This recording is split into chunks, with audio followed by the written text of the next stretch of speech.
उत्तर प्रदेश की योगी आदित्यनाथ सरकार में पुलिस संविधान से ज्यादा सरकार की वफादार है। यह बात किसी विपक्षी दल के नेता ने नहीं कही, यह आरोप किसी समाजवादी पार्टी के नेता ने नहीं लगाया। यह कहा है उत्तर प्रदेश के हाई कोर्ट ने। बिल्कुल ठीक सुना आपने। उत्तर प्रदेश के हाई कोर्ट ने उत्तर प्रदेश की पुलिस पर बेहद गंभीर टिप्पणी की है, बहुत गंभीर टिप्पणी की है। मगर इस पर आपको बहुत ज्यादा मीडिया में खबर नहीं दिखाई देगी।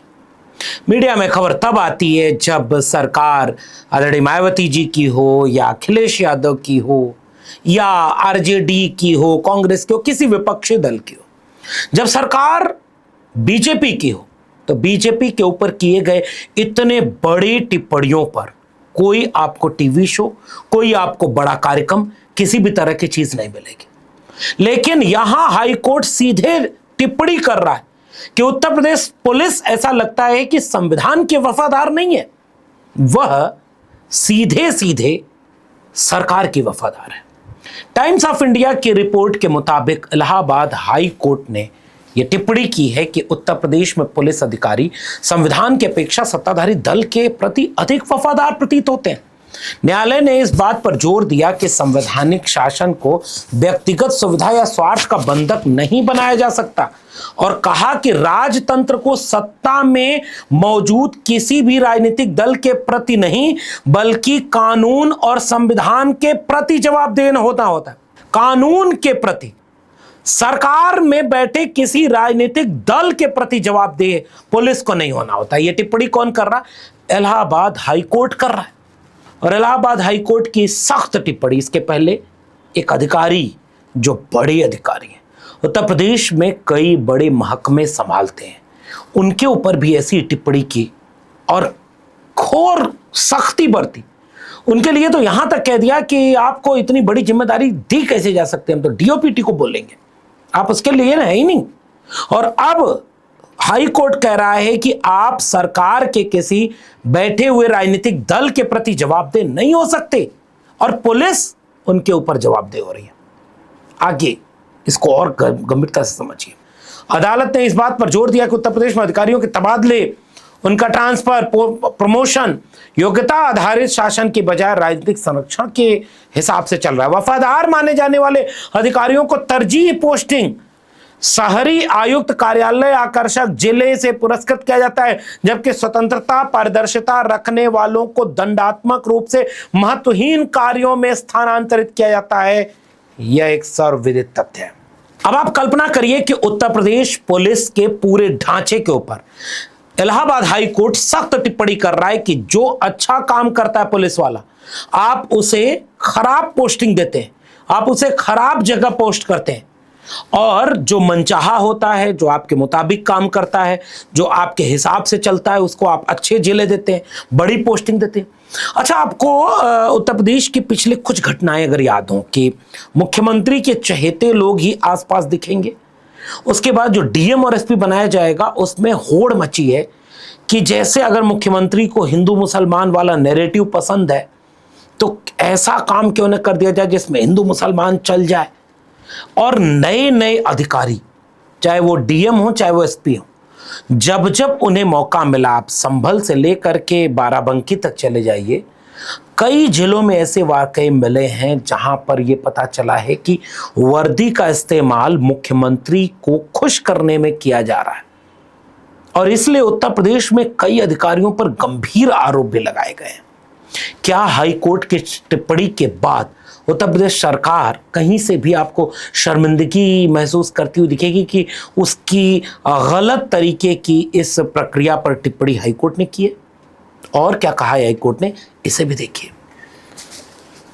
अदालत ने आगे कहा कि मुठभेड़ में हुई हत्याएं, चुनिंदा कार्रवाइयां और असुविधाजनक व्यक्तियों के खिलाफ गैंगस्टर अधिनियम का लक्षित उपयोग समय समय पर न्यायिक संज्ञान में आया है। बहुत गौर से समझिए, उत्तर प्रदेश के हाई कोर्ट ने साफ तौर पर यह कहा है कि आपने जितना मुठभेड़ में एनकाउंटर किया है, मारा है, वह उनमें से कई पर गंभीर आरोप लगे हैं। और आपने चुनिंदा पिक एंड चूज करके कार्रवाइयां की हैं, और आप ऐसा कई जगह लगाए कि कोई अनकंफर्टेबल आपको कर रहा है तो उसके खिलाफ आपका एक्शन बदल जाता है। यह कौन कह रहा है? उत्तर प्रदेश का हाई कोर्ट कह रहा है उत्तर प्रदेश सरकार और पुलिस के ऊपर। और यही बात जब विपक्ष में बैठे नेता कई बार कहते रहे, तो आपने तो खैर ये नहीं सुना कि ये बात अखिलेश यादव कह रहे हैं तो क्यों मानना है, ये बात विपक्ष नेता कह रहे हैं तो क्यों मानेंगे। जबकि सच्चाई यह है कि उत्तर प्रदेश में एनकाउंटर के ऊपर गंभीर सवाल उठाए जा रहे हैं। पुलिस की वैन पलटने से लेकर जेल में मर्डर होने तक, फर्जी तरीके से एनकाउंटर किए जाने से लेकर के एक ही किस्म के मामलों में आरोपियों के धर्म और जाति बदल देने पर कार्रवाई का बदल जाना। जैसे अभी ताजा मामला, पश्चिम उत्तर प्रदेश में 2 हत्याएं हुई। एक हत्या करने वाला आरोपी अगर मुसलमान था तो गोली मार दी, एनकाउंटर हो गया, और दूसरा हत्या करने वाला आरोपी मुसलमान नहीं है तो उस पर गोली नहीं मारी, वो जेल गया है। इस तरह के कई आरोप तो उत्तर प्रदेश सरकार के पुलिस के ऊपर लगते रहे। अब हाई कोर्ट ने कहा है कि आपके मुठभेड़ पर सवाल उठते हैं, आप कर क्या रहे? न्यायमूर्ति दिवाकर ने आगे कहा कि अधिकारियों का एक बड़ा वर्ग कानून के शासन को संवैधानिक दायित्व नहीं बल्कि एक परिचालन संबंधी असुविधा मानता है।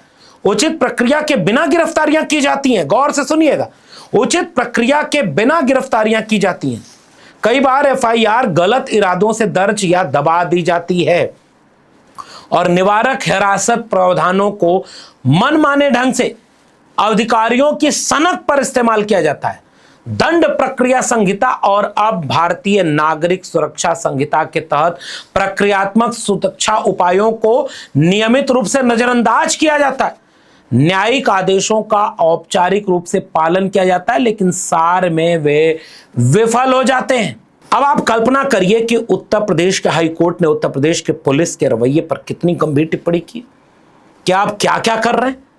और एक पुराना मामला था जिसमें टिप्पणी की, अधिकारी और मुख्यमंत्री के चहेते अधिकारियों तक के ऊपर टिप्पणी की है, लेकिन आपको ये नहीं दिखाई देगा। आपको मुख्यमंत्री के भाषण की तरफ से दिखाया जाएगा कि कानून का राज है, अपराधी गायब।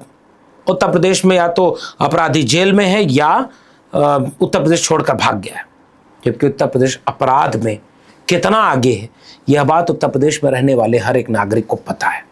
ऐसे में यह देखना दिलचस्प होगा कि इतनी सख्त टिप्पणी और उत्तर प्रदेश पुलिस के इनकाउंटर के ऊपर न्यायपालिका की इस टिप्पणी, उत्तर प्रदेश में पुलिस विभाग में प्रमोशन और पोस्टिंग के ऊपर इतनी सख्त टिप्पणी के बाद क्या उत्तर प्रदेश सरकार के रवैये में बदलाव आएगा?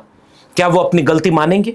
हमें ऐसा उम्मीद तो दिखता नहीं, लेकिन एक बात तो तय है कि उत्तर प्रदेश में जो हो रहा है इसकी बानगी तो इलाहाबाद हाई कोर्ट ने पेश कर दी, और इसलिए उत्तर प्रदेश में इस मामले पर बहुत ज्यादा चर्चा है। सरकार माने न माने, लेकिन एक बात तो तय है, उत्तर प्रदेश की आम जनता यह महसूस करती है कि पुलिस थाने में पीडीए समाज के लोग तो पोस्टिंग में है ही नहीं। अखिलेश यादव अक्सर ये सवाल उठाते हैं, पीडीए तो है नहीं, पीडीए पर जुल्म बढ़ा है, पीडीए पर अन्याय बढ़ा है, और एक आम गरीब कमजोर उत्तर प्रदेश का निवासी भी उत्तर प्रदेश पुलिस के कारनामे से पीड़ित है, परेशान है। और इसीलिए अखिलेश यादव कई बार कहते हैं हथेली गरम पुलिस नरम। प्रमोशन में, पोस्टिंग में और अपराध के नियंत्रण में कितना भ्रष्टाचार, कितना बाहर का दबाव चल रहा है, और बीजेपी का गुलाम बन गया है पूरा सिस्टम। यह बात विपक्ष अब तक कहता था, अब तो कोर्ट कह रहा है। आपको क्या लगता है कि उत्तर प्रदेश का आम नागरिक ऐसी टिप्पणियों को भूल जाएगा या आने वाले 2027 के चुनाव में इसको अपने वोट देने के आधार के रूप में बनाएगा? अपनी टिप्पणी नीचे प्रतिक्रिया में जरूर दीजिएगा। फिलहाल इस वीडियो में इतना ही। वीडियो पसंद आई हो तो लोगों तक शेयर करना मत भूलिएगा। अगर चैनल से नहीं जुड़े हैं तो चैनल को सब्सक्राइब कर लीजिए, बेल आइकॉन यानी घंटी बटन दबाएंगे तो अगली वीडियो की सूचना मिलेगी, ज्वाइन करेंगे तो मैं ताकत और हिम्मत मिलेगी। अगर आप इस वीडियो को ट्विटर यानी एक्स या फेसबुक पर देख रहे हैं तो मैं फॉलो करना मत भूलिएगा। फिर मिलेंगे, तब तक के लिए बहुत बहुत धन्यवाद।